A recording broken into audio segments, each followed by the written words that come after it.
Après la batterie de la semaine, après l'Apple Car de la semaine, voici l'incendie de la semaine. Une autre Chevrolet Bolt EV prend feu cette fois en Géorgie. On en a parlé hier, hein, de ce que Chevrolet voulait faire par rapport à LG, etc., au changement de batterie. Eh bien, voici donc le 13e incendie qui a eu lieu en Géorgie. Ce dernier incendie doit servir de rappel aux propriétaires qui sont invités à garer leur Bolt loin des structures afin de minimiser les risques. Alors, voyons s'il donne des infos sur les conditions de la voiture à ce moment-là. Si vous avez consulté un tant soit peu l'actualité automobile au cours des dernières semaines, vous savez que la Chevrolet Bolt EV ainsi que la nouveau Bolt EUV fait l'objet d'un rappel massif en raison d'un problème potentiel d'incendie. La cause est reliée au fabricant et au fournisseur de batteries LG Chem. MG travaille d'ailleurs en étroite collaboration avec ce dernier afin de régler le problème. La production des modèles est en pause et GM n'entend pas la relancer et aussi longtemps que le dit problème ne sera pas réglé. Malheureusement, en attendant, les propriétaires de modèles doivent demeurer prudents et le détenteur d'une édition 2019 l'a appris à ses dépens alors que son véhicule s'est embrasé dans le garage attenant à sa résidence.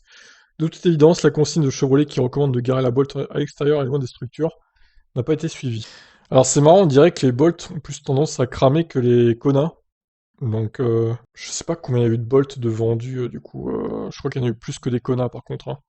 Ça expliquerait pourquoi il y avait plus d'incendies aussi.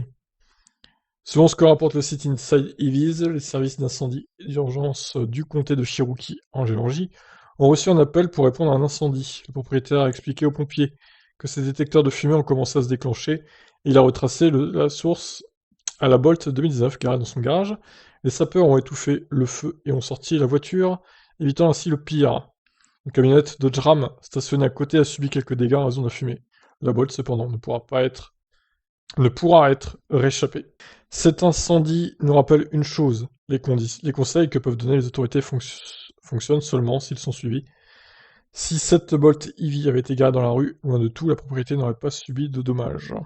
Espérons seulement que ce dernier incendie serve d'avertissement sérieux aux propriétaires actuels de Chevrolet Bolt, afin que ceux-ci garent leurs véhicules à des endroits sécuritaires. On est en face d'un problème rare, mais celui-ci n'arrive pas qu'aux autres, comme il est facile de le croire dans tel cas. Nous allons continuer de suivre la situation de près et vous informer.